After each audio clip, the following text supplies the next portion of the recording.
Hi, I'm Wes, the Explosion, and there was a platformer that I played recently that I kinda wanted to talk about, but it was way too short for a full video. Then Twitter recommended a demo for another indie, and I thought, now we're getting somewhere. But these sorts of things work better in threes, so I wanted one more and asked around. The following are the results. Each is either a demo or free to play, so feel free to check them out yourself. I don't have soundtracks for them, so I just threw in whatever seemed to fit, and on screen is currently Curse Crackers, another indie platformer I discovered through Twitter, but that's a full game, so I might save that for a review. You're an acrobat with a bell creature as a sidekick, there's a big focus on movement, and there's a ton to collect. I had a lot of fun with it, so for now, I'll at least say that I recommend it, and I do have the OST, so what you're hearing is actually from in-game. With all that bumbling out of the way, let's actually get started. The first demo we have is Decline's Drops from Moulin au Boulet Studio. I doubt I said that right. Anyway, it seems to be selling itself on being a level-based platformer that's played like Smash, which... I guess? Name-dropping Smash and the visuals reminding me of Yoshi's Island was enough to get me to check it out, as well as there just being something about the player character. I believe her name was Global. She just looks so harmless and demure, not even having a mouth, like she was just meant to be an unimportant, unspeaking NPC hanging out in the background, and then they just give her those huge boxing gloves. While she might look sweet, she's a pugilist, and that seems to be her whole deal, her just beating the crap out of things. Her gloves being blue instead of the standard red to separate her from common brawlers, piloting a fist instead of swimming when underwater, heck, even her lack of a mouth seems to be probably more than just a style choice. Her not talking at all in the demo, giving the boss the silent treatment as if to say that she doesn't care about words. Fists are her only means of communication. I really love her design. Going back to Smash though, you have your basic attack and jump, smash attacks, special, run, and shield, which can also be used to dodge roll, but the way most function feel a lot different. Rather than powering up a standard attack, Smash has its own button that you press to wind up, specials require points to use, holding a button lets you run, which you can also turn into a dash attack that feels more like Shine Sparks for all you epic Metroid players, and I don't even think the flow for the basic attacks feel the same. Not that that's a bad thing, it just feels like the developer is selling themselves short with the Smash comparison. Then again, I haven't been keeping up with the marketing, maybe they just said that off the cuff, or specifically to sucker in suckers like me, with the name recognition. Trying to sell someone more of something they already like is a valid tactic after all.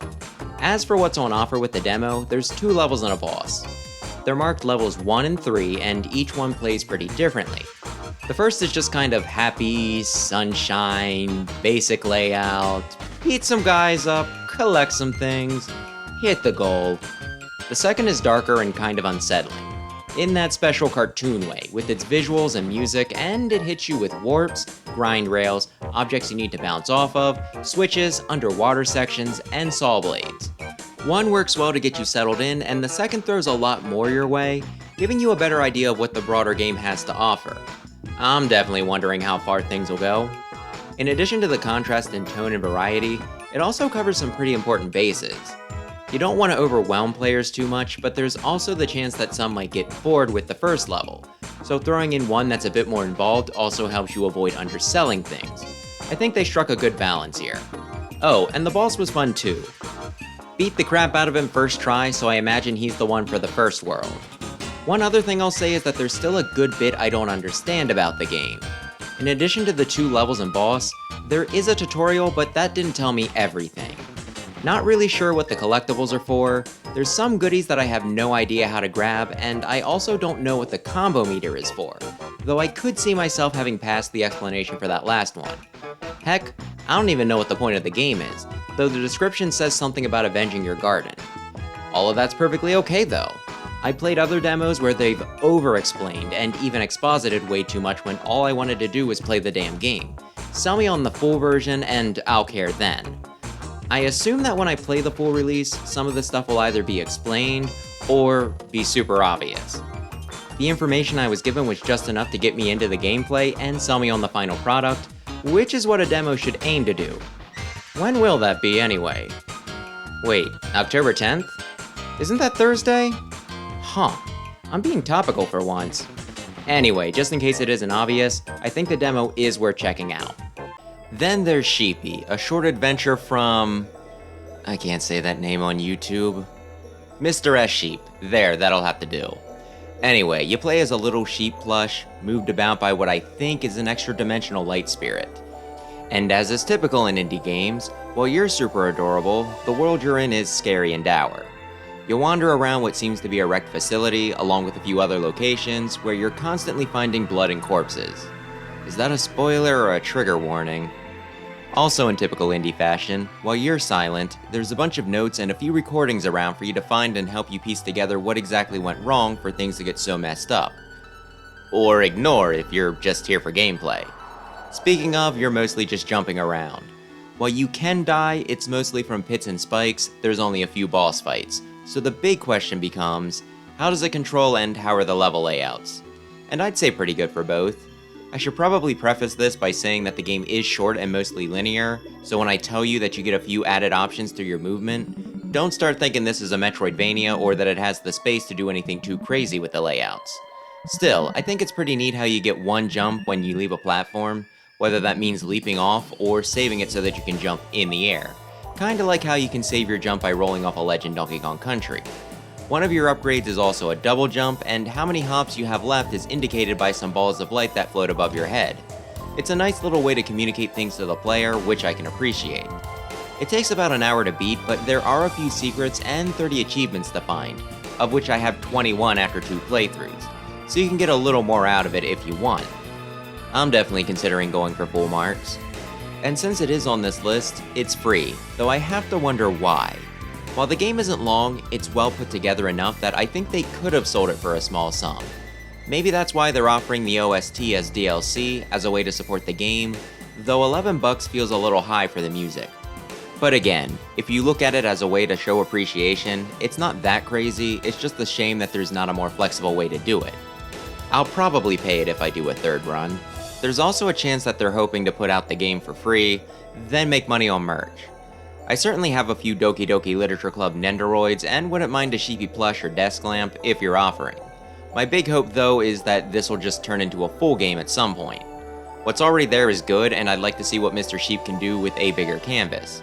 Maybe he does a follow-up, maybe he adds in new areas in between the ones that are already there, or maybe the existing ones just get expanded. Though regardless, I expect it to be called Sheepy, a moderately sized adventure, or something similar. If it does, I kinda hope that they add in a map system, since the one non-linear section felt like it could have used one, and was one of the few complaints I had. Though if they still didn't bother, it wouldn't even approach being a deal breaker. It's getting a lot of positive reviews, so I'm really hoping Mr. Sheep makes the most of it. I'll be keeping my eye out and would recommend people give it a try. It's very low commitment, like I said, it only takes an hour to beat, so even if you don't like it, it's within the refund window, meaning you can get back your investment of free. The last thing I played was the demo for Big Catch, labeled Tackle Box, and there's a pretty big part of me that doesn't want to talk about it. Partly because I might have to admit to being stupid or just bad at it, partly because it came as a suggestion and I don't want people to be scared about making requests, thinking that they're just setting themselves up to have something they love get crapped on by me, but I think I can be even keel about this enough to avoid that. So, this one's a 3D platformer where you're a crow with the fishing rod, and as you can maybe figure, the point seems to be catching fish. What might come as a surprise is that you're in a desert. You start in a little training area, which I ran around for a while, looking at all the signs and trying things out. Then I started the actual tutorial, which involved getting bait, hooking a fish, flinging it out of the water, and chasing it down. Cute enough. Then I was told to head to the top and had trouble making the wall run work. I kept not quite making it to the next platform, running back up, then failing again, but eventually I got it, making me wonder whether I was doing something wrong or if it was meant to be that precise. After that I did the rest of the obstacle course, smashed some pots, and finally reached the desert, which is where I gave up the first time. I could see stuff in the distance, but anytime I would try to head further out, I would get sucked into the deeper patches of sand. I tried finding a few ways, but couldn't manage, making me question whether this was the end of the demo and the full game would have something up here to let you proceed. So I quit. I pulled up someone else's gameplay, they got their instructor to come running up and give them an ability, but I didn't quite catch what they did, since they were speedrunning things. I figured maybe I just glitched things, so I started a new file, quickly made my way back up, still didn't get the instructor up there, but when I went down a ledge, I found a fishing rod that I could interact with that made her climb up. Now there's a part of me that wants to accuse the game of having a different definition of top than me, but there's another that finds it a little embarrassing that I interacted with literally everything else on the ledge and somehow still missed the rod I was supposed to smack. I was given a little critter I could hook onto and surf behind, which felt awkward to control, and set out to find fish for profit. The first structure I came to had these weird long-legged chicken things that dropped explosives with too large of a blast radius to outrun, and I couldn't climb the tower anyway. I came to another that seemed to have something going on a level up, I just couldn't manage to reach that high. So I quit again. I looked into discussions on Steam to see if I was doing something wrong and saw dungeons mentioned, which intrigued me, so I went back in.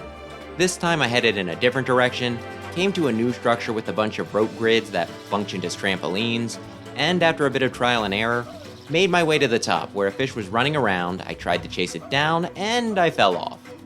I was a little miffed that I'd have to do the whole thing again, but I set myself to do it anyway. And one of the platforms that had previously bounced me to the top, at least I think it was that one, refused to give me the height this time, making me question once again what I was doing wrong. So I headed elsewhere. I came to another, much bigger area, with a bunch of springs sticking up that you could hook and use to fling yourself with, and let's just say that the jumps were very precise. I played around for a while, but after falling into the abyss once, I decided this was enough for me and closed out for the last time. Which brings me to my confused state. Is the game bad? Am I bad? Does the demo have a communication problem? Am I just stupid? Or is the game just meant to be really hard? Looking into it, the game has very positive reviews, so plenty of other people are enjoying it. But looking into the discussions, there's also those complaining about the controls and difficulty, and I saw one review mentioning how objectives are not always clear. The video I watched also had the guy doing movements that I didn't know how to pull off. So here's my educated guess. The game is meant to be challenging. With a lot of tricky movements, many aren't going to be able to pick up immediately. With the second part being non-linear, objectives aren't going to be as clear since you're meant to explore. Which really hit me because not only am I not a fan of open world, but I probably chose a bad direction to point myself in starting out. While I do think that the demo could have communicated certain things better, and could have taken it a bit easier with the first wall run part, I can't really fault it on the whole. I certainly don't understand this game, so I can only suppose and not say anything too definitive on it, though one thing I can say for sure is that it's definitely not for me. If it sounds interesting to you, or you just want to see how crap at 3D platformers I am so you can judge me though, give it a try. Free demo, so no real risk to it. Speaking of free demos, have you all tried Virtua Unlimited Project yet? It's Mega Man Zero, but with pretty anime girls, and you like Mega Man Zero and pretty anime girls, don't you? I'm still disappointed in myself for not doing a review of it yet. Anyway, don't have much more to say. 3 freebies, 2 of which really grabbed me, and even for the third, while I remained confused, it did get across that it wasn't my type of game, all while not embittering me so much that I condemn it. While maybe not the best outcome, it's still far from the worst.